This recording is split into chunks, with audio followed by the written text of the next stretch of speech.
So I'm sure we're all familiar with the concept of mascot horror. That being a genre of horror, primarily in video games, where something nostalgic or even childhood-like is taken and turned into something more dark, frightening, and sinister. It's safe to say that Five Nights at Freddy's helped kick off this new type of indie horror because ever since then, we got in games like Hello Neighbor, Bandy, Baldi's, Tattletale, Mr. Hobbs Playhouse, all that good OG stuff. But nowadays, you could say that mascot horror hasn't been all that great for a while now. And while I agree with that to some extent, it seems mascot horror is slowly but surely becoming good again. We got in games such as Poppy Playtime, Choo Choo Charles, if you want to call that good, My Friendly Neighborhood, and the one I want to talk about today, Finding Frankie. Yeah, I know this one hasn't released yet, but this just looks so cool that I have to talk about it. So grab your favorite snack and late night energy drink, because we're going to be diving into Finding Frankie. Now, before we can get into the speculative stuff on what this game could even be about story-wise, let me explain what even the game is on a surface level. Finding Frankie looks to be a parkour-focused puzzle mascot horror game with environments that very much resemble that of Poppy Playtime, specifically Chapter 3, albeit more colorful and bright. Not that it's a bad thing, it actually works in the game's favor. Anyways, if you look in the comments, yeah, they clearly are taking heavy inspiration from both Five Nights at Freddy's and Poppy Playtime, which is a good thing, as long as they're not completely ripping off those IP, which isn't the case from what we can see. The whole gimmick of the game appears to be the fast, momentum-based parkour movement, which is already a big win in my book. Not sure if the Frankie suit the player is supposed to put on is what enables that gameplay gimmick, but we'll just have to see. But look at this, look at what they're already doing with this. Having a gameplay mechanic like this works highly in the game's favor, as not only is it likely simple and basic enough to learn, but it could make for some fun and unique segments that other indie horror games couldn't do.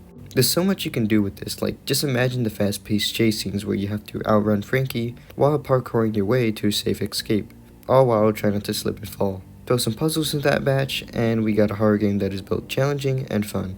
By the way, you may or may not be wondering what Frankie is. Frankie, assuming that's his full name, is a rabbit-looking monster which looks terrifying by the way, and he's the central mascot antagonist of Finding Frankie. Surprising, I know. Another monster that resides in this game, for what I have seen at least, is Henry Hotline, a tall humanoid figure dressed very nicely with a long neck that leads to what's supposed to be his head.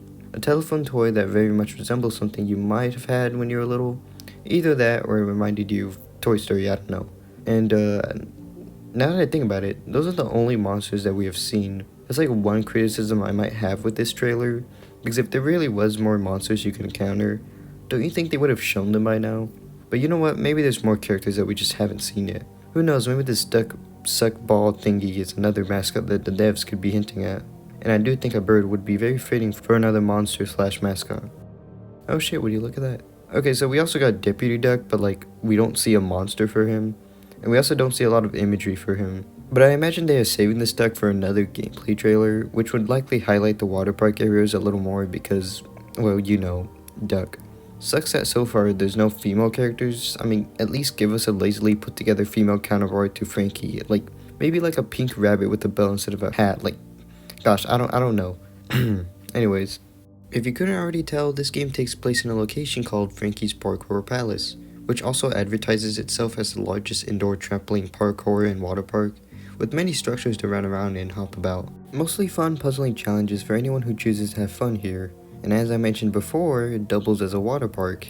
As you can see, they have water slides, play structures built for water, and maybe something to grab a bite at. Not that you shouldn't expect a high energy draining place like this to not serve food and beverages, but just wanted to throw the fact that this place probably has some bomb lemonade out there. All of this really does sound like a place you'd want to hang out at, doesn't it? Well, you might have to rethink your choice there because, of course, something more sinister is going on at Frankie's Parkour Palace. We did just talk about the monsters we could encounter, so obviously. Lore time. In traditional mascot horror fashion, this game has lore. And lore is just another way of saying a game has a plot / backstory that's important to what's going on in the game itself. Except the main difference being, you kind of have to figure a lot of it out on your own. Which is why you have me here. I'm going to try my best to uncover what this game could be telling us about what's going on in this location, and why the character we play as decided to visit this not-so-fun place. Okay, so basically I believe this part in the trailer is the entrance. There's also an announcer that tells us how they missed us, which may or may not be connected to how the player has been here before. In more simple terms, it's a sort of Poppy Playtime situation. Why do I think that the player has been here before?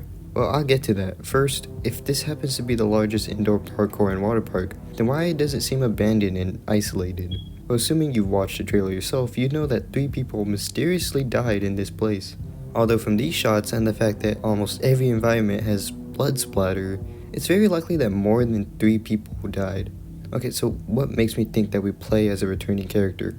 Well, the trailer tells us that 4 lucky people from around the world got to be brought to this parkour park. 4 lucky people from around the world have been brought here to the world's largest indoor trampoline, water, and parkour park.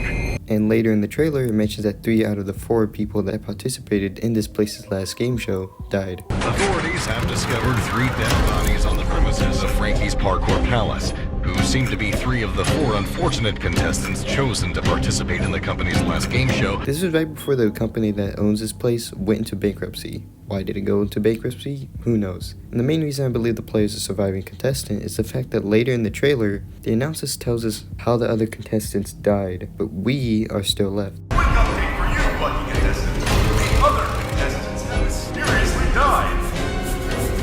Not sure how that happened, but oh well, you're still left. Another one is like right after we see a monitor that's spying on us as someone reports that One contestant seems to still be on the premises and potentially alive. yeah, I think it's pretty obvious we are playing as a former contestant, but like, why even come back? Well, I can't say I have a clear answer for that, but we can speculate. But first, when does this game even take place? And how long after the supposed last game show? So before the player arrives at the location, we see that they are indeed not homeless. Nice. Anyways, from what I am seeing, they live in an apartment and likely just moved in. Oh, and I guess they love eating shit, but that's besides the point. Anyways, this digital landline phone right here, this is the key to finding out what time this game takes place. So, after doing some research, people stopped using them between the years 2005 to 2010. So I guess it's safe to say the game takes place before then, but not too far back, because just take a look at the trampoline park, specifically the mascot structures. Not only is everything so advanced, but everything about it resembles something similar to a traditional trampoline park from the 90s, and the mascot themselves reflect that too. So I'm going to say that this place shut down during the very early 90s / very late 80s, and the player was likely a kid at the time. And seeing that the player appears to be living on their own in a small apartment, I'd say they aged quite a bit. So we can make a safe estimate that this game takes place in between 1998 through 2003, right around then at least. So why would the player come back years later? Maybe because they have some sort of unfinished business, or maybe something deeper is going on that they know what actually happened. Either that, or they probably forgot to get the reward they were supposed to get the last time they came, so I think that pretty much covers the more story-based elements. But like, what about characters we've seen so far, like Frankie and Henry? Why are they even hostile? Well, I actually couldn't tell you. You see, I'm kind of just doing my own research, and I'm actively trying to avoid any other videos that attempt to explain this game. So hey, maybe there's an answer out there that explains why the mascots are so hostile and that I'm just stupid. Anyways, I think that's pretty much all I can really talk about, at least for now, but overall I can't wait to see more of this game and what the devs have in store for us. When I seen the newest official trailer, I just knew I had to talk about it because it genuinely excites me. Hopefully I have a Steam Deck by the time it comes out, so that way I can stream it. Anyways, if there's another trailer out there or something like that, you can count on me to break it down.